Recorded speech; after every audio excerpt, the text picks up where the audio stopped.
It's good to be with you at the conclusion of this week, and it's another week just swirling with news headlines and all kinds of things that make us think as believers.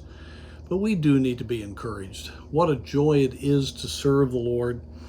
And I want to read verse 6 of 1 Peter chapter 1, wherein ye greatly rejoice, though now for a season, if need be, ye are in heaviness through manifold temptations, that the trial of your faith, being much more precious than gold that perisheth, though it be tried with fire, might be found unto praise and honor and glory at the appearing of Jesus Christ. We need to be rejoicing, as James chapter 1 says, count all joy when you fall into diverse temptations. Why? Because God is perfecting us. God is changing us. The pressure of trials are the best friend that we have to cause us to look to God and to experience His grace. He said you need to greatly rejoice, not just sort of rejoice or have a decent attitude, but greatly rejoice if you're going through a season of real testing, because the trial of your faith, and see, that's the key.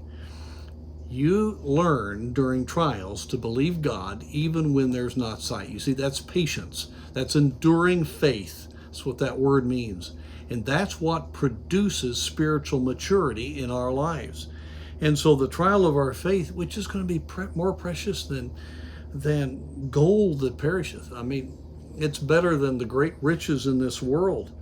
Though it be tried with fire, might be found unto the praise and honor and glory at the appearing of Jesus Christ. You see, what really is going to matter is what we are like, what the finished product is when we see Jesus.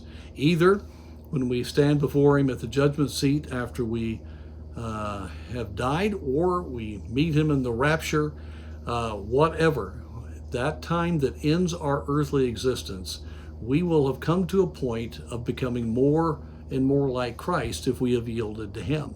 Unfortunately, many believers do not grow. They run from their trials, they get upset, they get bitter, they miss out on all that God is wanting to do to transform us and to cause us to have His heart and to have faith in His power.